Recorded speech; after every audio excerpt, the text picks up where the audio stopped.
বেলাল রাদিয়াল্লাহু তাআলা আনহু মদিনার সবচেয়ে গরীব সাহাবী। বিশ্বনবী বলেন, আনফিক বেলাল, ও বিলাল তুমিও দাও। আপনারা কি জানেন বেলাল রাদিয়াল্লাহু তাআলা আনহুর সম্পদ কত ছিল? বেলাল রাদিয়াল্লাহু তাআলা আনহুর মূল সম্পদের পরিমাণ ছিল মাত্র একটা লুঙ্গি। একটা কি? এক লুঙ্গি যার মালিকানায় আছে তারে বিশ্বনবী বলতেন, দাও আমি বাড়ায় দিব, দাও বাড়ায় দিব। আরশের অধিপতির কোনো কমতি নাই। আল্লাহ বলেন, তোমাদের গোটা পৃথিবীর সব মানুষের যার যেটা লাগে সবও যদি দিয়ে দেয়, আমি আল্লাহর ধন ভান্ডারের 1 ইঞ্চিও কমবে না। চিল্লায় পড়েন আল্লাহু আকবার। আপনারা দান করেন তো? হ্যাঁ, নাকি পকেট থেকে হাত বেরোয় না? বের হয়। মুক্ত হস্তে দিবেন আমার ভাইরা, মুক্ত হস্তে। আল্লাহ সুদকে ধ্বংস করে দেয় আর দানকে বাড়িয়ে দেয়। সুদের সাথে আমাদের কোনো সম্পর্ক না। আল্লাহ বলেন, ইয়ামহাকুল্লাহুর রিবা ওয়া ইউরবিস সাদাকাত। আল্লাহ সুদকে ধ্বংস করেন, দানকে বাড়িয়ে দেন।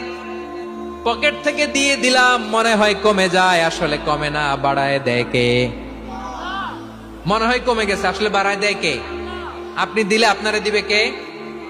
আল্লাহ দিবে। আপনার কাছে মনে হয়েছে কমে গেছে, আসলে কমে নাই। আল্লাহ বলেন, দানের দৃষ্টান্ত কেমন তোমরা জানো নাকি?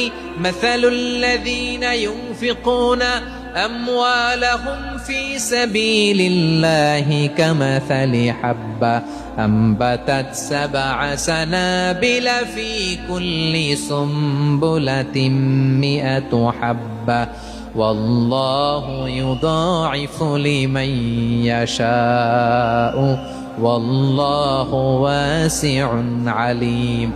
আল্লাহ বলেন, সম্পদের মায়া ছেড়ে তুমি যে মসজিদের দান বক্সে দান করো, তুমি যে মাহফিলের এই অনুষ্ঠানে দান করো, তুমি যে গরিবের হাতে টাকা তুলে দাও, তোমার এই দানের দৃষ্টান্তটা হলো একটা চারা বীজের মতো। যেই চারা বীজ মাটিতে রোপণ করে দিলে 60টা শীষ গজায়, প্রতি শীষে হয় 100 শস্য দানা। আল্লাহ যারে চায় তেমনি বাড়িয়ে দেয়, তিনি যাকে মন চায় তাকে প্রাচুর্যতা দেয়। সুবহানাল্লাহ, ওয়াসিউন আলীম। আপনি যে দান করেন এটার দৃষ্টান্ত চারা বীজের মতো, রোপণ করে দিলে এক বীজ থেকে 60টা শীষ গজায়। আমার ভাইয়েরা, বীজ রোপণ করলে শীষ বলেন না? ময়মনসিংহ এটারে কি বলে? শীষ। 7টা শীষ, প্রতি শীষে থাকে 100 শস্য দানা। 100 করে শস্য দানা, 700টা। তাহলে দিলে বাড়ায় দেয় কে? আল্লাহ বলে, এই বনি আদম আনফিক উনফিক আলাই, তুমি দাও আমি তোমারে দেব। এখন আপনি না দিলে আল্লাহ আপনারে দিবে? এবার বুঝে থাকলে বলেন তো, আল্লাহর কাছ থেকে পাওয়ার প্রথম শর্ত কি? আমাকে দিতে হবে, ঠিক কিনা?